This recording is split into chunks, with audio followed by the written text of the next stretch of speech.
Siang ini saya kembali mengisi materi penjelasan tentang MLM Syariah yang kita jalankan di perusahaan kita yang kita cintai bersama.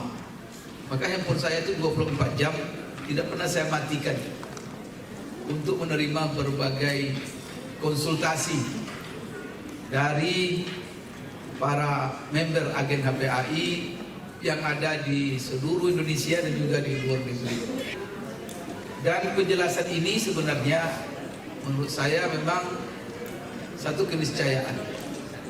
Karena satu hal yang merupakan syarat untuk kesuksesan sebuah bisnis adalah kenyamanan dan ketenangan dalam bisnis.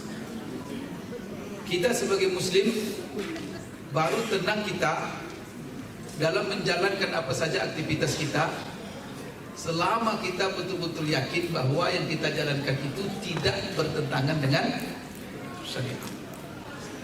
Dan kita Bapak Ibu sekalian, perusahaan ini tidak kita kepengen siapapun yang menjalankan aktivitas ini dijalankannya aktivitas ini dalam kondisi ragu, artinya atau bimbang, dan dia tidak menjalankan bisnis dan tidak menjalankan bisnis ini dengan mantap, apalagi karena alasan keraguan halal atau tidak. Bapak Ibu, pesan saya, jangan kita masuk kepada sesuatu kecuali kita pastikan bahwa itu adalah sesuai dengan syariah. Karena itu adalah komitmen hidup kita sebagai seorang muslim. Dan hidup kita ini Bapak Ibu dasarnya adalah Allahumma inna nas'aluka ridhaka wal jannah wa na'udzubika min sakhatika wan nar. Dalam menjalankan bisnis Allah sudah berpesan kepada kita, ya ayyuhalladzina amanu la ta'kulu amwalakum bainakum bil batil illa an takuna tijaratan an taradin minkum. Ini artinya adalah, hai orang-orang yang beriman, janganlah kamu memakan harta antara sesama kamu dengan cara yang batil, illa an takuna tijarah, kecuali itu dengan cara dagang. Maka dagang ini Bapak Ibu sekalian dijadikan oleh Allah primadona dalam usaha, di dalam mendapatkan harta. Dagang jual beli, dagang jual beli. Ulama mengatakan dalam tafsir ayat ini, sebenarnya untuk mendapatkan harta, mendapatkan uang tidak hanya dengan dagang, bisa dengan pertanian, bisa dengan perkebunan, bisa dengan apa. Tetapi kenapa Allah selalu katakan tijarah, perdagangan?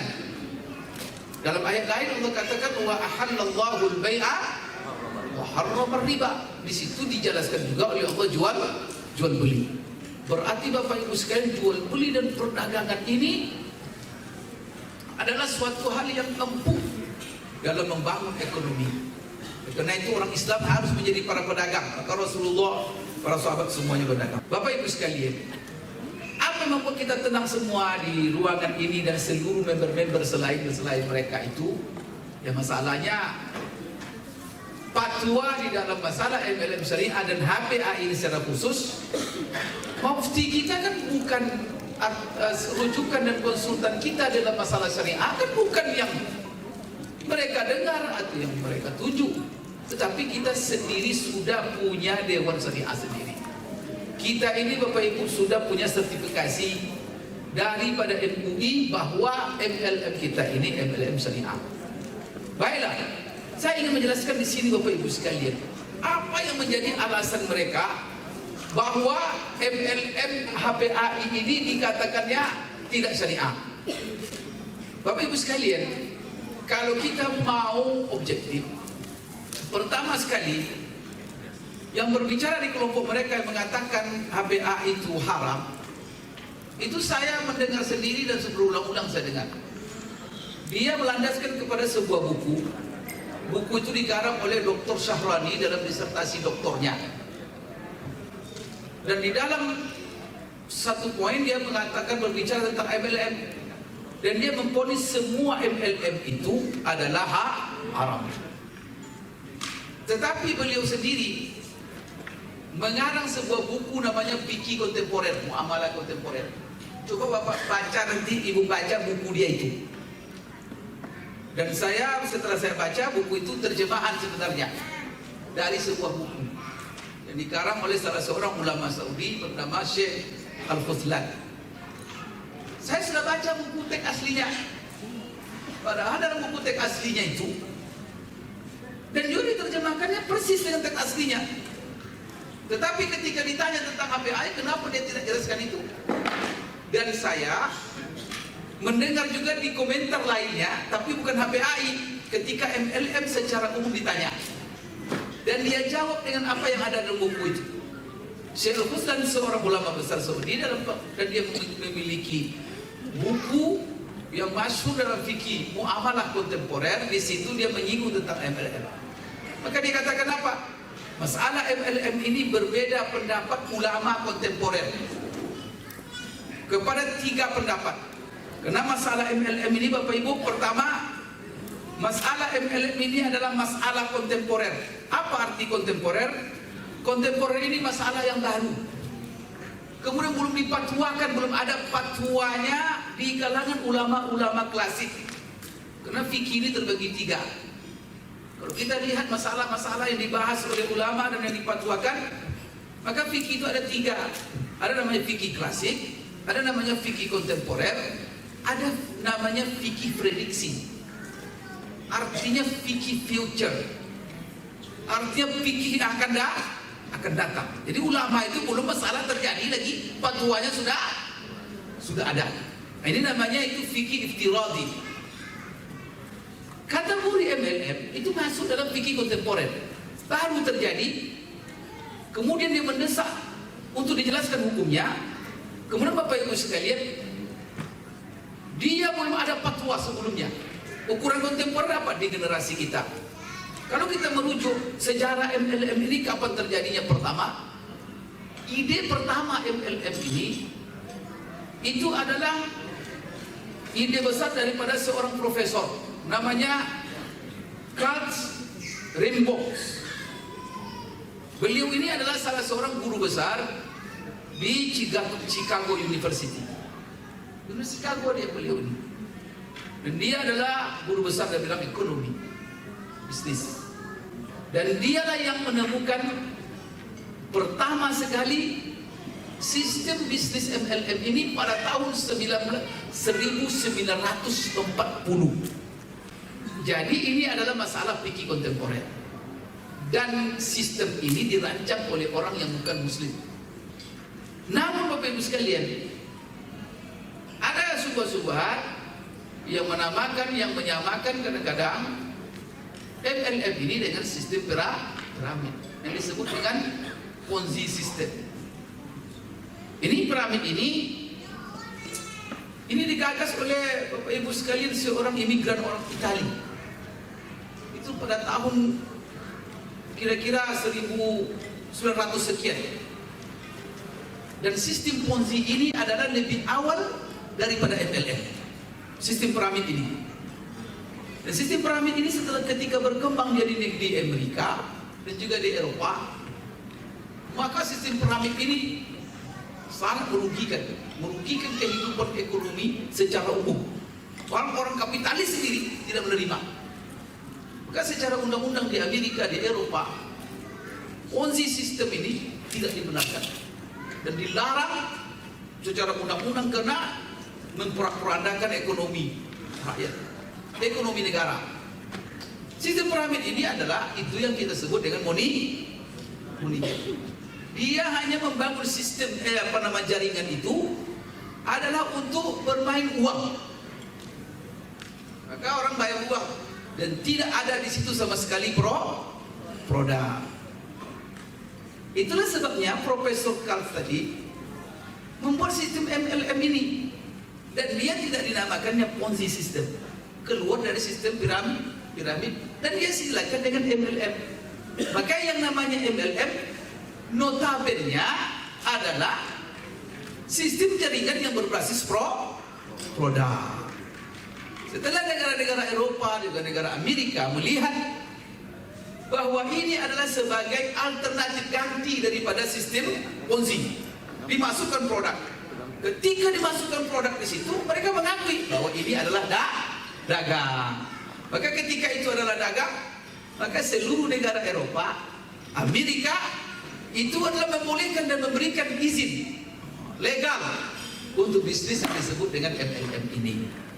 Bapak Ibu sekalian, karena pasar sumbernya karena pasar di Amerika, pasar di Eropa, tapi pasarnya apa? Pasarnya umat Islam. Maka sistem MLM ini masuklah ke wilayah negara-negara Islam. Ketika dia masuk sistem ini, Bapak Ibu sekalian, terpaksa para ulama, karena para ulama didesak dan ditanya di mana-mana dari seluruh penjuru, ditanya bagaimana sistem ini. Di Sudan masuk, di Maroko masuk, di Tunis masuk, di Saudi masuk, di negara-negara Teluk masuk, macam-macam namanya. Dan banyak masyarakat muslim yang terlibat. Sehingga ketika keterlibatan itu meluas, macam-macam fatwa yang diminta oleh masyarakat secara luas kepada para ulama.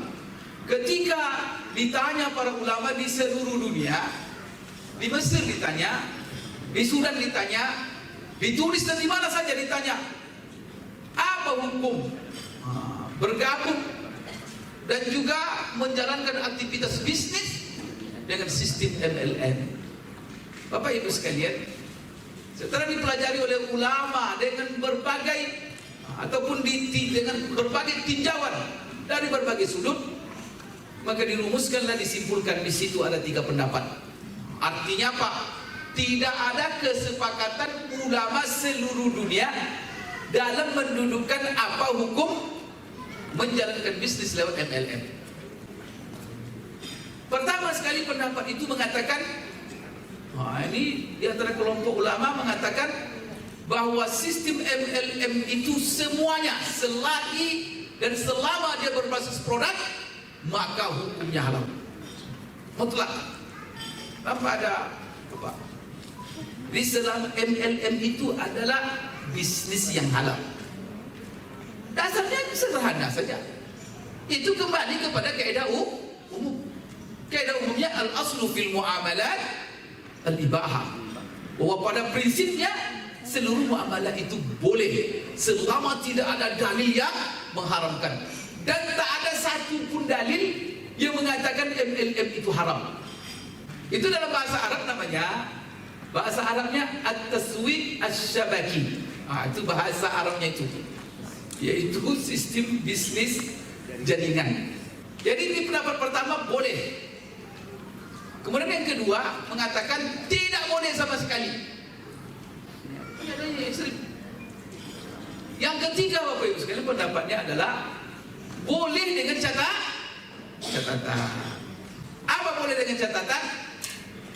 Apabila terhindar daripada seluruh hal-hal yang dilarang oleh syariah. Artinya apa? Silakan jalan tapi tidak ada unsur-unsur yang dilarang dalam syariah di situ. Oleh karena itu Bapak Ibu sekalian, Majelis Ulama Indonesia. Jadi Bapak Ibu sekalian, bagaimana sikap Majelis Ulama dalam masalah kontemporer, dalam masalah MLM ini? Majelis Ulama sudah mengumpulkan seluruh fatwa-fatwa yang dipatwakan oleh ulama sedunia. Maka mereka punya referensi, Bapak Ibu pergi ke Majelis Ulama itu. Tanya mereka draftnya. Itu merujuk mereka ke seluruh fatwa itu. Maka mereka pelajari fatwa yang mengharamkan, apa alasan mereka mengharamkan. Dan mereka juga sudah pelajari fatwa yang menghalalkan dan seluruh fatwa. Setelah itu Majelis Ulama merumuskan. Sehingga Bapak Ibu, maka kita kan tugas lembaga fatwa itu Bapak Ibu bukan hanya mengharamkan. Saya tanya haram, betul diam. Tidak boleh seperti itu. Kenapa salahnya apa? Umat bertanya, nanti dilihat apa yang dipertanyakan oleh umat itu. Sejauh mana kebutuhan umat kepada apa ditanyakan itu. Dan kadang-kadang Bapak Ibu sekalian, yang ditanyakan oleh umat itu sesuatu yang menjadi kebutuhan yang mendesak. Kemudian mereka tidak tahu bagaimana sikap syariah di dalam masalah ini. Termasuk dalam masalah ML. Barang ini sudah beredar dan banyak orang yang tertolong dan terbantu dalam sistem ini, dan banyak orang punya penghasilan. Dan sekarang Bapak Ibu sekalian mereka bertanya kepada Majelis Ulama, bagaimana caranya? Maka Majelis Ulama tidak bisa mengatakan haram. Karena kalau seandainya seorang mufti hanya bisa mengatakan yang haram, itu tak perlu mufti, anak-anak pun bisa. Tapi kita butuhkan, maka yang ulama itu kata Sobat Suri, bukan hanya yang bisa mengharamkan, tetapi adalah orang yang bisa membuat solusi di tengah-tengah Maka ulama itu bukan hanya berfatwa, tetapi memberi solusi. Apa dilakukan oleh majelis ulama kita? Maka dihimpun. Ini adalah kebutuhan umat. Akhirnya apa? Dipelajarilah MLM itu. Setelah dipelajari dari seluruh sumber-sumber, maka dirumuskan oleh majelis ulama bahwa apa? Dan ini adalah pendapat pertengahan. Majelis ulama tidak mengatakan pula haram secara mutlak. Majelis ulama juga tidak mengatakan halal secara mutlak. Tetapi fatwanya adalah fatwa pertengahan. Halal dengan catatan. Maka ada kriteria. Salah saya 9 kriteria disebutkan oleh majelis ulama dalam fatwa MLM ini. Baru sebuah MLM disebut MLM syar'i.